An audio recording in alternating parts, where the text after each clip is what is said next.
ए गुंजा सुन तो का ए बताओ बताना। तोर मोर किस्मत ला भगवान ऐसे लिखे है यार। कैसे लिखे है बता दो बताना। ये दे सुन ले भाई।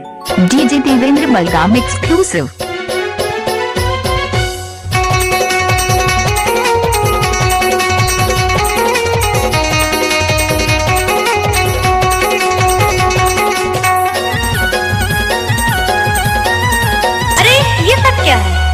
किस्मत लिखे भागे वना करम महारानी तोला लिखे है रे।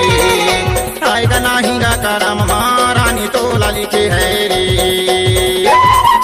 तोर मोरी किस्मत लिखे भागे वना करम महाराजा तोला लिखे है रे। आएगा नहीं गा करम महाराजा तोला लिखे है रे। तोला लिखे है वो तोला लिखे है वो लिखे है वो तोला लिखे है वो रे। तोर मोर किस्मत लिखे भागे वाना कराम महारानी तोला लिखे है रे।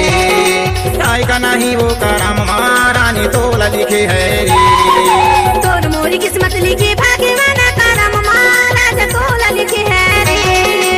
आएगा नहीं गा कराम महाराजा तोला लिखे है रे। दादा रे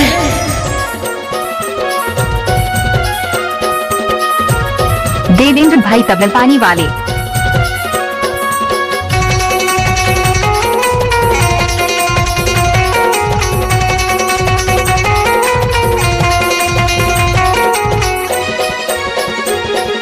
डीजे देवेंद्र मलगाम एक्सक्लूसिव। ना मोला खाए जाए ना मोला पी जाए, ना मोला खाए जाए ना मोला पी जाए। लाशें बिछा दूंगा लाशें। ना मोला खाए जाए ना मोला पी जाए, ना मोला खाए जाए ना मोला पी। भूख पर कचुला सुहावे कराम महारानी तोला लिखे है रे। आएगा नहीं गा कराम महारानी तोला लिखे है रे। तोर मोरी किस्मत लिखे भागे वाना कराम महाराजा तोला लिखे है रे। आएगा नहीं गा कराम महाराजा तोला लिखे है रे।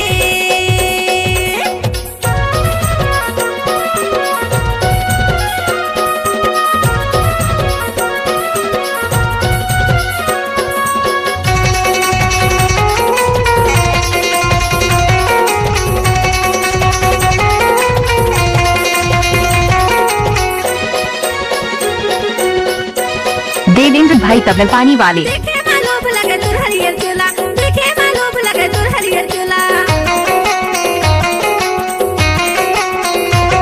इलेक्ट्रो मालूम लगे तुर हरियर चूल्हा, देखे मालूम लगे तुर हरियर चूल्हा। यतन के चूल्हा कहाँ खोजो तोला करम महाराजा तोला लिखे है रे। आएगा नहीं गा करम महाराजा तोला लिखे है रे। तोर मोर किस्मत लिखे भागे वाना करम महारानी तोला लिखे है रे। आएगा नहीं गा करम महारानी तोला लिखे है रे।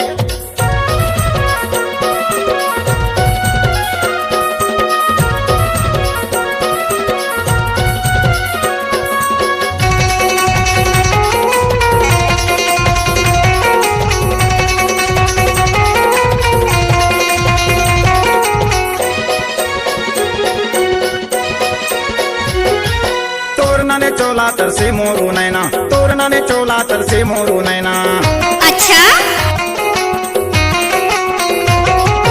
तोरना ने चोला तर से मोरू नैना, तोरना ने चोला तर से मोरू नैना। पाई हूँ तोला उमर हावे सोला कराम महारानी तोला लिखे है रे। आएगा नहीं वो कराम महारानी तोला लिखे है रे। तोला लिखे है वो तोला लिखे है वो है रे। तोला लिखे है वो तोला लिखे है वो है रे। तोर मोर किस्मत लिखे भागे वाना कराम महारानी तोला। देवेंद्र भाई तबल पानी वाले। आएगा नहीं वो कराम महारानी तोला लिखे है रे। तोर मोरी किस्मत लिखे भागे वाना कराम महाराजा तोला लिखे है रे। आएगा नहीं गा कराम महाराजा तोला लिखे है रे। आएगा नहीं वो कराम महारानी तोला लिखे है रे। आएगा नहीं वो कराम महारानी तोला लिखे। DJ Devendra Malgam exclusive.